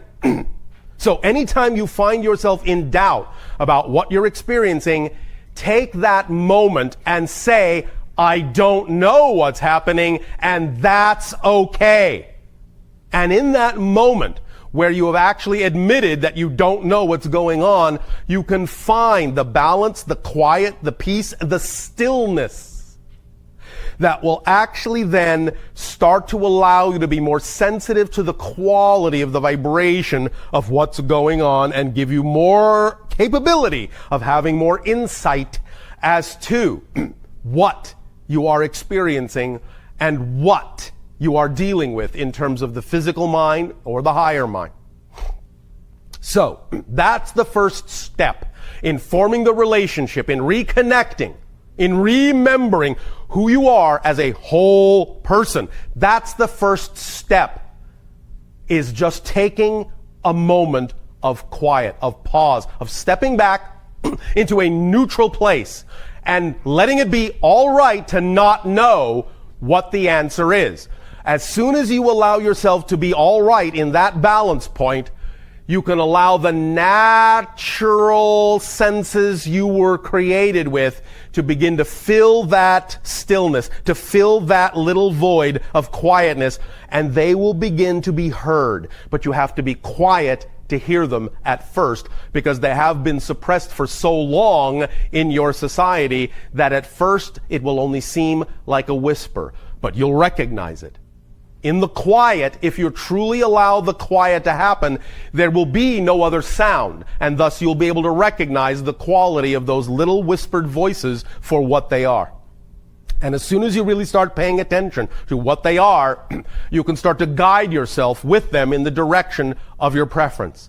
And as you do that, bit by bit, and this may take some practice, it's all right, bit by bit, you will start to gain more discernment as to exactly what vibration is representative of what, and you will start to pacify the ego into understanding that it's not going to die, it's not going to be annihilated, that in fact this is what it really wants, because it is tired of laboring under such stressful circumstances, it is tired of bearing the weight, and you're going to take the load off and you're going to bring it along. It's not going to go anywhere. It is your friend. You love it. It is serving you. It is designed for a purpose of focusing you in the physical reality experience you wanted to have, in the theme you wanted to explore, and you cannot live without it. Literally, you cannot live without it.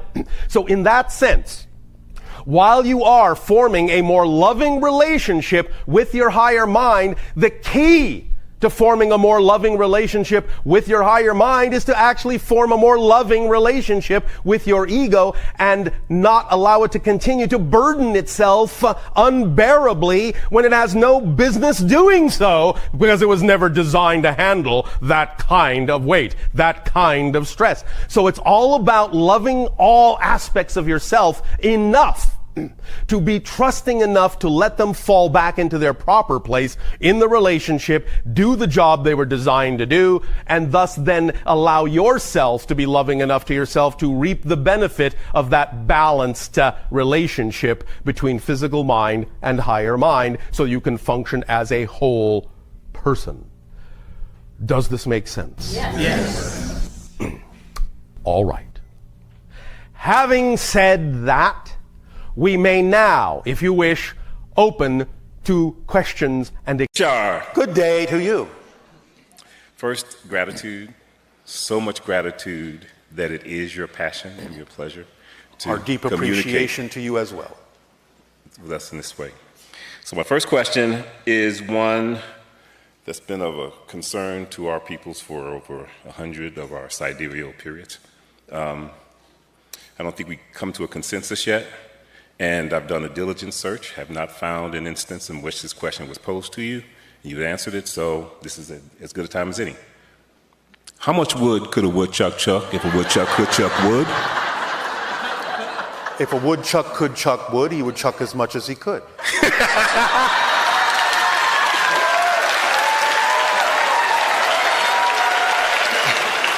Okay, with apologies to Andy Warhol, that's just proof that in the future, everybody's going to be Bashar's straight man for exactly 45 seconds. All right, so next question. So in the Reflections transmission from almost a year ago, like 25 femtoseconds for you, I posed a question in the Q&A, And I was surprised to find that you responded to the question even though it wasn't presented to you, so I'm grateful for that as well. Yes. There was a question about the 5 laws. Yes. And how to understand, and whether understanding them somewhat differently would still be consistent in the way that you presented to them. And There can be different summary is- interpretations of the laws, yes. Right. So the specific way I have come to understand it is more like 3 laws, where the one is the all and the all is the one is the first, and you exist, and everything is here and now as corollaries to that law. Yes, of course. We only broke it out to make it easier for some people to understand the subtleties. Okay. So I guess. So there's nothing I'm missing there. So you answered that question. Thank you. Next question. So there's also this. I guess another understanding that I've come to and like to communicate is that we as a people, I call ourselves Mollies, like Masters of Limitation. Yes. It seems like the name is appropriate. One is the one that you touched on a little earlier in this transmission, which is many of us think of ourselves as bodies with a soul, when in truth we are souls that have a body. But the other fallacy, I'm sorry, was that? Okay. But the other fallacy is that the universe, we understand the universe to be principally physical, meaning the Big Bang happened and these little things called atoms, got more and more complex, et cetera, and the consciousness arose out of that. Where the truth, or truth is too big a word, but it's more accurate to say. The whole picture. The whole picture. Yes, is the that idea of the physical universe is just part of the picture. Right, and that it arose out of consciousness, meaning consciousness is primary, and the universe came out of consciousness. Is that accurate? Is that a Well, accurate way again, of you're saying it understanding from a linear perspective when you say came out of. Because again, existence is. And time is one of the things that exists within existence. And so you can experience the idea of a universe coming out of it, or you can experience it just as is. So it just depends on your perspective. Interesting. Okay. So I'll have to internalize that a little bit more later. So, All right, if you say so. All right. Because the next part of my question kind of depended on a different answer, so I'll go to the next question. All right. So, in another transmission from the Transforming Beliefs transmission, you mentioned this idea of resonant entrainment in among a group, and the idea of creating a kind of bubble. Yes. And are you talking about around the ships? No. I meant not. It was presented in a way that it was something that we could do ourselves, even in our current state. We could use resonance to better entrain our hearts together to achieve an aim. This is why in ancient Atlantis it was a technique that was used with drums. The idea of, in classes, to teach children things, they would start by beating a drum along with the idea of the heartbeat. And as soon as all of the children in the class were resonating to that drum beat, it was matched, synchronized to their heartbeats, then they would slow that beat down, their heartbeats would slow down, they would go into a kind of a trance-like state, and then they would be able to experience the lesson in a much fuller and richer way as an actual experience of being what they were being taught about. So in other words, if they were being taught about sailing, they could actually experience themselves in the trance-like state of being in that resonant bubble as if they actually were the ship, were the sails, were the ropes, were the water. They could actually experience being the ship by being in that trance, and it was induced from that resonant drumbeat state. Yes. Are there ways we can work together to do something similar? Specifically, my recollection, at least, of that transmission was that it could be, that resonance that you just referred to could be used in the way you just described. But I also got the impression that it could also be used in a way to project love, harmony, whatever the intention is that shared group has. Because then you're saying you're in resonant harmony with existence. Because unconditional love is the signature frequency of existence itself. That's what you translate the frequency of existence as. You call it unconditional love. Right. So if you're in harmonic resonance with it, then that's what you're projecting, yes. Okay. So I also participate in musical performance, and that idea inspired me to imagine how I might be able to do that. Yes. In the next 5 years. I was hoping, well, if it's possible for you to elaborate on how ways we might be able to apply it. Is there something you can share with us that would help us? You're familiar with the Formula 2, yes? Yes, I am, and I'm going to self-disclose that I know I am not adhering or acting in a way consistent with the formula at all times. Well, it's all about being in resonance with unconditional love, because the idea is when we talk about acting on your passion, we're talking about acting on your passion in service to humanity, and that has to come from unconditional love. Okay. So I have a question about this is really about my what? My personal experience. This is a personal question. Yes. Just last night I was engaging in a ceremony, and the facilitator of that ceremony asked me what I wanted to receive. Yes. And I was a little flummoxed at my inability to simply answer that question. All right. Meaning, and that led me to probe well, it's obvious I won't say a problem, I have a challenge with that. What I'm asking you, is there something that you can read specifically in me that leads to that challenge? All right, well, let me ask you a question. Yes. If you hadn't been willing to open up to receive being flummoxed, what would you have been open up to receiving? What did being open to being flummoxed get in the way of you actually receiving? Because being flummoxed means, in a sense, you may not have felt you were ready to actually receive what you really preferred to receive.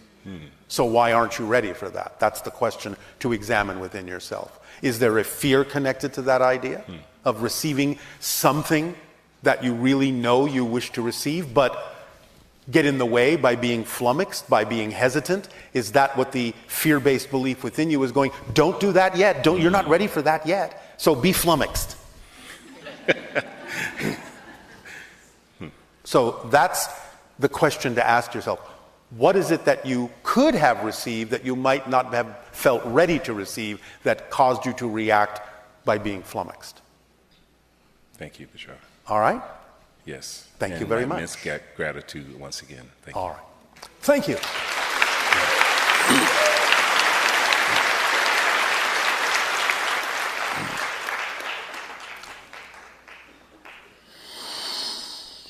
Hello. I know you. Good day. So that nice gentleman sort of stole my question a little bit. Where I'm over Are you here going to have him arrested? I may. We may hang out and be confused and flummoxed, as he said, together. But that's... I'm sure there's enough flummox to go around. I'm sure there is. So when I thought a lot about what I was going to ask you, that was the overwhelming feeling that I had, is I never feel like I can trust the things that I'm thinking about. All right. One moment. Don't go any further. Okay. So what are you using your trust for? I think just getting through the day, man. Like, just making stuff happen. All right. Yeah. Remember, you're always trusting something. Yeah. It's not about not trusting. You're always trusting something. So the question is, what are you trusting? And why? Yeah. Why are you putting your trust in something you don't prefer as opposed to something you do? What makes putting your trust in something you don't prefer seem more realistic than putting it in something you do prefer? Why do you have that difference in definition? Yeah. I think when there's something tangible to it, I can see the results. I think. So are you saying you only see results in negative things you don't prefer? You never see results in something you do prefer, or do you? I think I have more emotion tied to the things that come up that are things I don't prefer. More emotion? Mm-hmm. Because I don't know. I think it's always easier to probably dwell on the negative rather Is than... it? Is it easier to be someone you're not? In like a self-loathing kind of way, maybe. Oh, yeah, all right. it's Why do you loathe yourself? I don't know. Why do you deserve to This is getting loathe deep. yourself? Did you say it's safer? I said it's getting deep. It's getting a little uncomfortable for me. That's a good thing. Yeah. Because it means you're reaching down to where you need to find the answers. That's okay. Unless you want to stop this, it's up to you. No, I think it's good. All right. Then we can continue. Okay. So, what do you loathe about yourself? I mean, if you're going to loathe yourself, go for it. Don't do anything halfway. I don't think I do. really suck. Yeah. Now, whoa. Okay. Do you really suck? Or is it something less than that? I think it's something less than that. Oh, all right. So we're making progress. Yeah. You don't completely loathe yourself. You just loathe yourself a little bit here and there, now and then. In certain ways at certain times. Yes? Yes. Yeah. About what specifically? Can you name one example where you loathe yourself in a situation in life? I think just there's more of a general feeling that I get that. But in what circumstances? What triggers it? When you experience what? When you see what? What triggers it? Where do you find yourself coming up short? I think in my relationships with others, I feel generally that like very alone, like no one cares about me. All right. Do you care enough about yourself to not care whether they care about you? I'm working on that. All right. How long have you been working on that?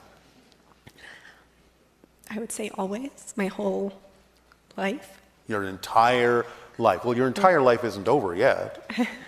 So you haven't been working on it for your entire life. Yeah. You've been working on it for your life up to now. Yes. All right. So don't exaggerate. Okay. You haven't lived your entire life yet. Let's hope not, yeah. Would you prefer to live the rest of your life without that feeling? Yes.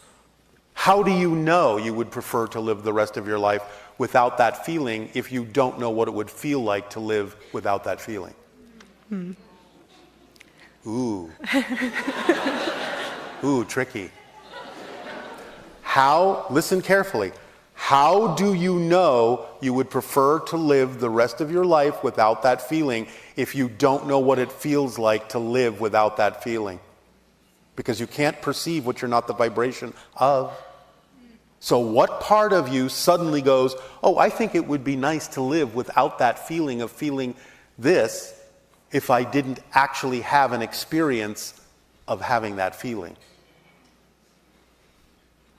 I'm not So sure if you I must got it. have some idea what it would feel like to live without feeling loathsome, yes? Yes, I see that, what you're saying, yeah. All right. So as you're imagining what that might feel like, aren't you in that state of not being loathsome? Yes. So how does that feel? Good. All right. Would you like to continue to generate that feeling? Yes, absolutely. What stops you from doing so? What reasons are you creating to not generate a feeling you are obviously capable of generating because you just did it? Yeah. So what reasons are you creating to not have that feeling in the way that you would prefer to? I think there's a part of me that's looking for outside validation from others. Can I tell you a secret? Please? There is no outside for you. Everything you're experiencing in your universe is you. So you're only looking for validation from yourself. Yes, there are other beings, as we said before, but you're only experiencing your version of them. So they are aspects and reflections of you, even though they are also somewhat symbolically representative of other real beings. they're still reflecting to you what it is you need to understand about what you need to give to yourself. So you have to give it to yourself, and there is no reason not to except for the reasons you create, thus creating reflections of other people to not give it to you, because you're not giving it to yourself. Remember, they're just reflecting to you what you're giving off. Yeah. I don't deserve to be cared about. I don't care about myself, so I'm going to create a bunch of reflections and symbols of other people that don't care about me either. All you have to do is realize you're the one creating that for some particular reason. So what's the reason? And then you will realize the reason is nonsensical. You don't have to create that reason. And the paradox is, you have to care for yourself and know that you're worth it and deserve it regardless of what's going on in the reflections. Let's put it in the simple analogy, as we always do, of a mirror. Listen to this phrase. Now, I'm just going to use the term God. I'm just going to use that term to make this phrase simple. It's God, goddess, it's all that is, it's source, it's whatever you want to call it. But here's the reality. God is a mirror. Let that sink in. God is a mirror. It can only show you what you're giving off. That's all it can do. God is a mirror. If you're frowning, you can only see a frown on the reflection in the mirror. That's all that can come back to you. It cannot smile before you do. But the mirror doesn't have a choice of its own. It doesn't care what you look like on your face. It will dutifully reflect whatever you give off, whatever expression you have. So if you're seeing a frown in the reflection in the mirror, and you would prefer to smile, the reflection isn't stopping you from smiling. You have to decide to smile. Then the mirror has no choice but to smile back, because it doesn't have a contradictory opinion. It's just a mirror. It doesn't say, oh, you shouldn't smile now. Don't smile at me. It says, oh, you're smiling. Here you go. God is a mirror. That's it. That's the ultimate guiding principle, because it's giving you literally what you're giving off to guide you. Because if you don't prefer the reflection, change it. There is nothing to stop you from changing it. The control is in your hands. Totally, utterly in your hands. You're in charge. So why not feel deserving? The reflection doesn't care. Being a being that is deserving can be just as real, because it's all within the reflection. Is this making some sense? It definitely is. Is it helping? It is. Would you say that taking an approach of like fake it till you make it is something that's fitting? You can use the general idea, the general concept behind that principle, but it's not really about faking it. It's about knowing that while you're faking it, what you're actually doing is practicing what can actually become true for you. So it can't just be that you're faking it. It has to be that you are mocking it up until you understand that there's no reason to pretend that it is actually your reality. But you have to realize that internally before you will experience it externally. Does that make sense? It does. So when you're looking in a mirror, how do you fake a smile? It's not a very good one. Exactly. Yeah.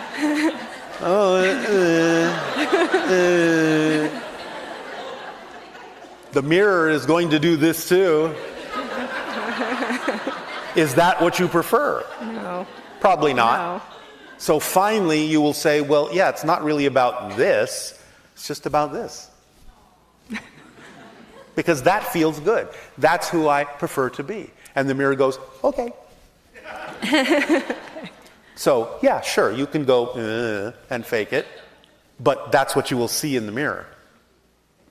Yes? Yeah. Does that help? Yes, thank you. You're welcome. Can I ask you another question? I don't know. That was a question. May I? May I ask? Okay. Sometimes when you're waiting, you cock Sometimes your when teeth. you're what? When you're waiting. Why are you waiting? No, when you are. When I'm waiting, I'm never waiting. I'm just wondering why you do that. Why I do what? All right, never mind. Thank you. Why I do what? It's the channel's body translating the fact that I'm having a conversation with someone else. So when my father was dying, he started doing that a lot. And He might have been having a conversation with beings on the other side he was about to meet. yeah, he said some things that made me think that, and Yes. I saw you do it, and I was like, It could No. also mean that Dad is saying hello. I like that. Thank you. You're welcome.